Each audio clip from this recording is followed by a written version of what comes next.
Could machines ever think as human beings do?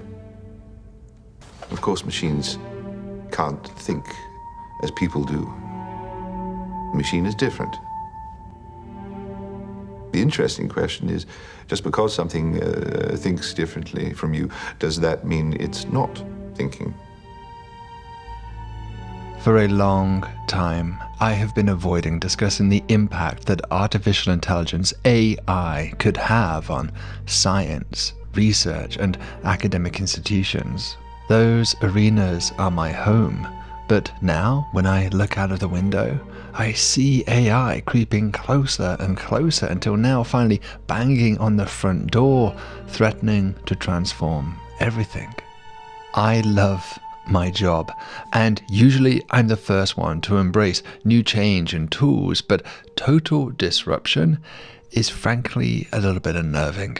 In the past, it's been too easy to dismiss the potential impact of AI as hyperbole. It was just some tech bros getting overexcited, and it will never truly touch human intelligence. But personally, I'm finding it harder and harder to maintain this stance. Are we getting too sensationalist about these new technologies that are coming online? I would say on the contrary. I think people generally underappreciate how fast this is moving forward. If you extrapolate the curves that we've had so far, right? If you say, well, I don't know, we're starting to get to like PhD level, and last year we were at undergraduate level, and the year before we were at like the level of a high school student, it does make you think that we'll get there by 2026 or 2027. I have to admit that for years I perhaps somewhat naively assumed that my job would be the last one to be displaced by AI. Truck drivers, the service industry, entertainment, sure, there I could see the loss of many jobs, but not university professors. Not me. We would be the last one standing. But the signs that maybe that thinking is totally inverted and that the last jobs left will be plumbers, carpenters, and handiwork, that intellectual careers are in fact the lowest hanging fruit for AI, with robotics often still lagging behind human labor. Look, there are certain things that AI right now cannot do. And I'm not saying it will not be able to do, but I think it's a little bit down the road. And this is a bit counter what you normally hear. But I think intellectual stuff, machines are going to dominate very quickly. But when it comes to physical stuff, an AI can drive your car tomorrow, but when your car breaks down, it's going to be a human fixing it. I can't imagine a robot crawling around fixing a car. So today, let's address the elephant in the room. How might AI affect research and even perhaps academic institutions themselves? AI is already having a huge impact in my field, that is astronomy. There has been an explosion of publications mentioning related concepts in the abstract, an exponential trend in fact. Smith and Geach argue that we can break down the adoption of AI by scientists into 3 distinct waves. Early papers focused on the multi-layer perceptron networks. For example, in 2017, my own team used such models to predict the stability of circumbinary planets. Soon after that, we have the second wave, the rise of recurrent and convolutional neural networks. The latter are particularly powerful for object detection and classification in images, and by extension, time series too. For example, my own team used these networks to explore its ability to detect exomoons back in 2021. Finally, the current wave is unsupervised and generative deep learning, such as generative adversarial networks or GANs, and of course, large language models or LLMs. There are certainly many examples of generative AI in astronomy research now, such as generating convincing fake galaxies for cosmological surveys. But a more insidious impact is in the very way we do science. For example, a 2023 survey of 1,600 scientists found that 30% of them use tools like ChatGPT to help write manuscripts and 15% for grant applications. In material science, a study found that scientists using AI tools discovered 44% more materials, but reported the same percentage for the reduction in their satisfaction of their work. And this all broadly agrees with another study I'm going to point out here, one that found that ChatGPT-4 makes skilled workers 40% more productive. And I am certainly one of the adopters. Yes, I had complaints about ChatGPT 3 and 3.5, but I have found that version 4 is a fantastic tool for fact-checking, coding, and even hypothesis generation. Many scientists are upfront about their use of ChatGPT, even putting it as a co-author on their papers. But journals are unhappy about this, with many now banning co-authorship or even its use. For example, the Science Journal editor-in-chief proclaimed, "We will not permit ChatGPT to be an author or to have its text used in papers," raising very valid ethical concerns about human accountability. Now tell me, Commander, what is data? I don't understand. What is he? A machine. Is he? Are you sure? Yes. You see, he's met 2 of your 3 criteria for sentience, so what if he meets the 3rd? Consciousness in even the smallest degree. What is he then? I don't know. Do you? The problem is that AI co-pilot tools are available for many of the typical productivity tools used by scientists, such as GitHub and Overleaf. It's become as seamless as autocomplete and spell checking, so I just don't see how journals could realistically police such rules. So already, there can be no doubt that AI is changing the way that we do science, but perhaps all of this is just an amuse-bouche before the avalanche that is to come. Now, looking ahead to the future is a fraught activity, and so often our predictions turn out to be comically wrong. All I can do here is to speculate, and I encourage you to speculate too down below in the comments so we can get a discussion going. In fact, I asked one of my colleagues, Brian Keating, to give me his speculations. In 1907, Albert Einstein said he had the happiest thought of his life, and that was that an observer in free fall would experience no gravitational field. That led him to develop the famous Einstein equivalence principle, which underpins general relativity. Now, I have a controversial take, which is that it's more or less impossible for a non-embodied, that is, an artificially intelligent computer system, to have a sensation of free fall. Moreover, how would it be possible for such an AI to have a happiest thought? What would they judge it against? How would they develop it? And for these reasons, I'm quite skeptical that AI can truly, at least based on its current form of GPUs and LLMs, can actually add to the corpus of scientific research knowledge of the type that I am most interested in. And I think that would appeal to good old Albert. So what do I think will happen? Well, I think it's helpful just to set the stage of the typical steps involved in the modern research cycle. So let's imagine taking the example of an astronomy data analysis.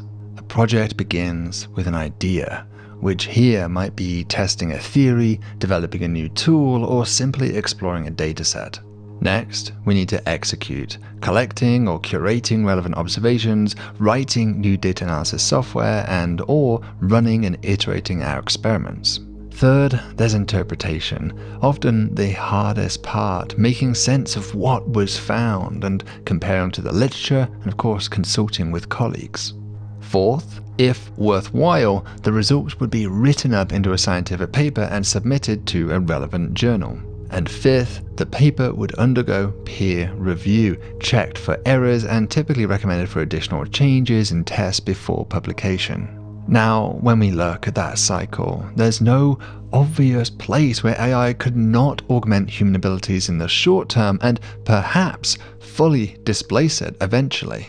The peer review process, for example, I think could be automated, and that would actually be a major positive, especially with well-trained editorial oversight. Because the thing is that many journals are really struggling these days to find willing referees. I know in my own experience, several of my recent papers have gone many months before the editor has been able to find a reviewer. When an exhausted referee does finally agree, well, there's a risk of them calling in the review in order to save time. After all, we are not paid for this work, and so there's no real incentive for them to finally review with a tooth comb beyond their own ethical compass. And of course, I had to point out that journals must have extensive but unpublished records of the past private correspondence between authors and reviewers. Even though I wouldn't condone it, I wouldn't be surprised if they soon start selling these databases to tech companies. You still need the scientist, I think. You know why? Because all the things AI has accomplished previously are based on laws, rules that we set up for it. On the frontier, we're in the business of discovering new laws. Nature is the judge, jury, and executioner of any idea you have. And AI doesn't know nature. It doesn't know the universe. So, as far as I can tell, going forward into the future of astrophysics, AI will simply make our job easier.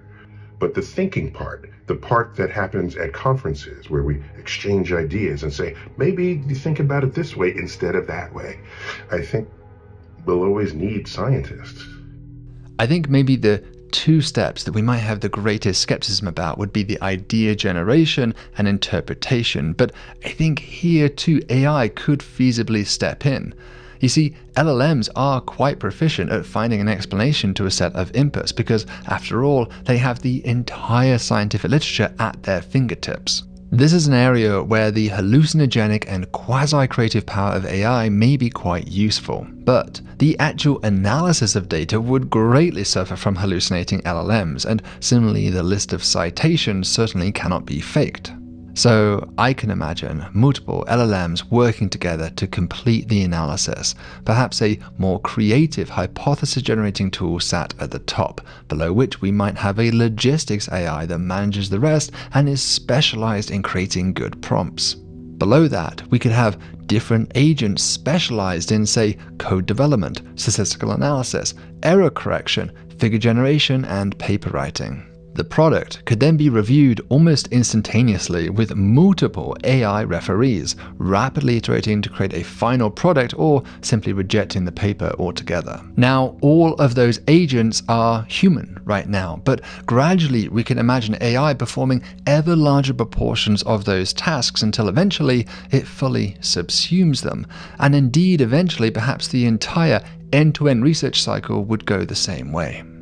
Well, so I think in the early stages, the AIs are going to be like grad students. You're going to give them a project. You're going to say, you know, I'm the experienced biologist. I've set up the lab. And so it'll look like there's a human professor and 1,000 AI grad students. And then I think at some point it'll flip around where the AI systems will be the PIs, will be the leaders, and they'll be ordering humans or other AI systems around. In this picture, scientific productivity would explode, but it would do so at such a pace that it would be difficult to imagine how humans could possibly keep up with it. Consider that in my own field of astronomy, on average, there are over 90 papers published every day. Every day! So no wonder that human researchers like myself are finding it incredibly difficult to keep up with this colossal literature. And with the AI revolution, that could become thousands or even millions of papers per day. You know, there was a point in history when a person, in principle, could have read every book ever published, but by roughly the 18th century or so, the sheer volume of books made that impossible.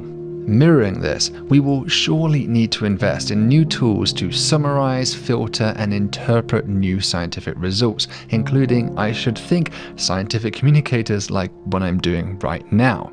Yet, clearly, these changes will present major challenges to the modern academic paradigm. What's the value even of having a university if AI can do all this stuff better? What is it that's valuable for me to teach the students? Now, we're building this future. So the right question to ask is, what do we want to happen? What kind of future are we excited for us and our descendants to live in? That's where it really needs to start, a shared positive vision. Let's be clear. There is obviously enormous potential for good here, an explosion of scientific discovery, but an explosion that is perhaps increasingly divorced from human involvement. You know, there's the very valid and sensible argument that we do science to advance our knowledge base, develop new technologies, and all of that ultimately benefits society in concrete ways down the road. But that's not why I became a scientist, nor do I suspect it is why many of you enjoy watching science videos on YouTube.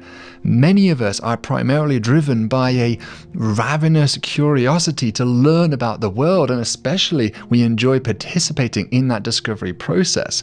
It's really not that different from why we enjoy doing art. It's human. I find it hard to get excited about a wave of discovery that is not only decoupled from human enterprise, but potentially even unintelligible to us. Look, I am just not that excited about a world of magic and faith in machines. I have always wanted to understand this world around me. And I think it is this dilemma that many scientists wrestle with in discussions of the potential value of AI. But it doesn't have to be this way. Perhaps humans will never exit the story. Certainly when it comes to science communication, like here on YouTube for example, I am more confident that we will stick around to explain all these results. I think that an audience builds a kind of relationship with a host of these kind of shows. You feel like you kind of get to know the person behind the camera a little bit, and at least for me, that is a big part of why I keep coming back to watch more of them. The moment that I detect that a video or podcast is AI generated, well, I immediately lose interest. I want to engage with humans, not machines. And I think in the classroom too, COVID taught us that a living person explaining something to you is incomparable to even a great Zoom lecture. So I suspect that humans will continue to prefer to be taught by other humans, but surely teaching enhanced by the capabilities of AI. Universities will change, but I don't think they'll necessarily collapse. And finally, to come back to research, maybe some of you will accuse me of wishful thinking here, but to echo what Brian Keating said, I agree. I find it hard to believe that a disembodied AI could truly have the same kind of physical intuition about the world around us that a human being could have. Because an AI can't truly know what it's like to run sand through your fingers, or feel the breeze against your face, or indeed the sensation of falling. These experiences inform our physical intuition and have often led to great physical insight. Without a full and immersive experience of physical reality, there may be many accomplishments of AI, but perhaps not those truly stunning innovations. And because AI models are trained on existing human thought, they may lack the ability to have that truly novel insight, instead perhaps limited to just splitting existing ideas up and mixing them together in different combinations. Now don't get me wrong, enormous creativity can manifest from that, but perhaps here is a place where humans can still shine. Ultimately, I don't have answers here, just speculations, but I strongly suspect that institutions who ignore AI will be left behind, akin to those who refused to embrace the computer age decades ago. These tools are here, whatever grievances or nostalgia we might have for simpler times. In the end, the future is not set. It's something that we create and define. So, how will AI affect science? We get to choose, collectively, through the way that we deploy it. So I think we should start there. What kind of future do you want to imagine? There is a path towards something quite beautiful here. Major scientific breakthroughs, vast data analyses, and each scientist acting with a power of 100. That is something that I can get excited about, and ultimately it is up to us to realize it. So, until next time, stay thoughtful and stay curious. I should think that you Jedi would have more respect for the difference between knowledge and wisdom. Well, if droids could think, there'd be none of us here, would there?